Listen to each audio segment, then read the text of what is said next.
Welcome to Applied Technology Podcast. Talking technology, you're talking applied.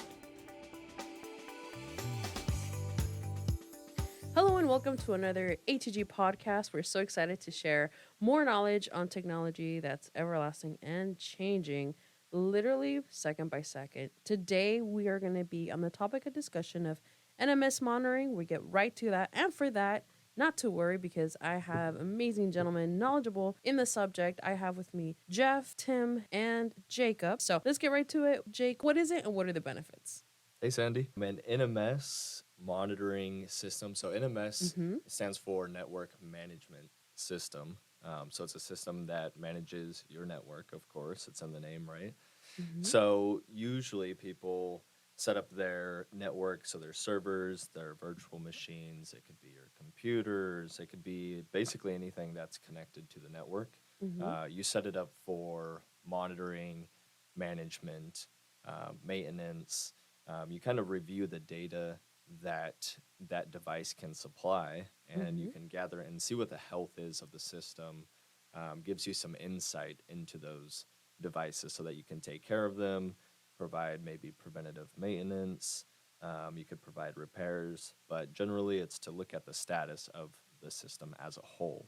And is that like a new kind of technology that's just happening? It has been around for quite some time. What ATG offers, which is NMS monitoring, that's something that it's an extension of the NMS service. So some people use that themselves if they have the tech team to support that. A lot of people don't really have that tech team and don't really have the tools and the particular services that we would offer. So we're able to come in and assist individuals or companies, small business, large business, into getting their devices monitored and maintaining their quality and health. Perfect. And Tim, what are some of the explanations of the benefits of the service? Yeah, the hard part with having all these different devices is that everybody has their own network managing software. So you have, say, our radios over here for wireless internet, they have their own software to manage those, but then you also have our two-way radios over here. They have their own software, and then you have you have all these random devices like your TV, heck, your fridge, and then other smaller devices that don't have a network managing software. Well, with ATG NMS, we have our own software that can manage pretty much most of all third-party devices, and then we can also get other devices that can take a analog reading. So we can put in a device that can read battery voltage, and then that can be sent to the software to then record that data. So if you have some system like a solar farm out in the middle of nowhere, and along with bringing the technology or the information over cellular or wireless radios, you can bring that data over back to our servers, and then you can have a nice graph that can read it, and you can see the changes as, during the day, okay, we have peak performance, and then at night, because there's no sun at a solar farm, it dives down and nothing's charging. So you can watch that graph and get real-time numbers from that solar farm. We can create a dashboard that can users can just log in and just get a nice, pretty view of everything or what they want to. If they want to log in every morning and see, okay, I want to see all of these devices and I don't care about anything else at this moment, but these are the main devices, we can make a dashboard that has that. And then you can, with that dashboard, have a report made where you can print that out either daily, monthly, weekly, however you want, and just download it or print it and store it in your reports as needed. Or some people have... if you have people attending one system, you could have one dashboard for certain people in the front, or managers in the back can have another type of dashboard. So you can customize multiple dashboards that kind of fit your job within. What they need to view based on what the job that they have. Yeah, exactly. Yeah, and you can perfect. like Jake was talking about, you can make a read-only like dashboard where, hey, okay, these users just log in real quick. They don't get any other access, but just the dashboard. And they get to see these devices and see the data from those graphs or whatever you put on the dashboard. Or you can make like a supervisor user where they can go dive deeper and see more devices besides what's on that dashboard. The dashboard is just like the first entry you see. Mm-hmm. That's it's like when you log into your computer, you see your desktop, but you don't see anything else. Right. Then you can go into the files and folders, and you can start opening software and stuff. So pretty much we can make a supervisor where you see these devices. Oh, I want to take a deeper dive and see the other devices that are hidden, the detailed devices or the detailed numbers. And so there's another access level that you can go dive deeper into the information versus the generic view. Yeah, I think the dashboard it's a very good summary. So you could get a quick glance and see how the system is performing. I know Jeff and I, one thing that we've kind of discussed previously that we look at in various systems is looking at the history of items, so you can kind of drill in to a specific, say, radio or server or something like that, and you could look at its performance over the course of 3 months or 6 months or a year. In some of the systems that we work in, we want to go back maybe multiple years and look at the transition, the trends over the course of that 6 months or a year or multiple years, so that we can see, has this system slowly degraded over time, or is this a sudden change that we need to immediately look into? How critical is it? That historical trend is just as useful as a glance on the dashboard. Yeah, yesterday we were looking at a microwave equipment, and the event that took place last week, which was claimed to be a solar flare, we saw evidence of that in the trends of the radio and the historical data collected from that NMS. So we were able to identify, here is a decline in signal strength and what caused it. So it shows timestamp, date, and the value of what it decreased to, where what is normal, and then it dipped down, so we can try to identify, is there a problem? Is that normal? What event took place that caused it? So we're really looking at that visibility of the 24-hour, day-to-day, how is the system functioning and working? If it's a critical infrastructure, you need to know if something's failing, so you can repair it before it does go bad. And there's the automated alerts that kind of help with that. So it's critical to know what your system's doing. So reading the MIB files from the radio and bringing that into the NMS reporting helps identify and bring that equipment to a useful tool to prevent outages. And can you talk to us a little bit more about scalability for growing environments?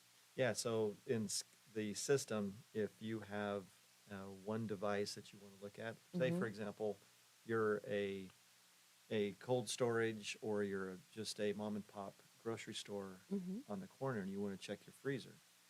Your freezer or your refrigeration might be the most critical thing that you want to have up and running. So that is one device you bring in, and it's scalable. So if you want to then start bringing in multiple devices, you can add to it. So you don't have to start out with 1,000 devices. You can start with just one device. The front door, is it open? Is it closed?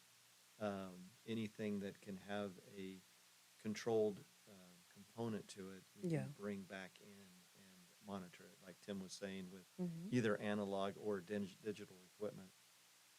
So scalability, it all just really depends on the client's desire, its application, and we'll work with them to help identify things that they would need or could benefit them to look at.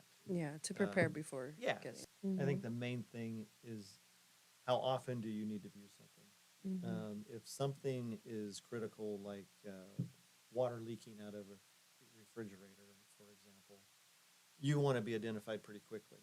And all these alerts. Jake, can you talk a little bit more about this flexible alerting system? The options that are provided by our system are flexible in the way that we could do emails, we could do SMS, we can set up the reasoning for the alerts to happen. So they're all customizable by item.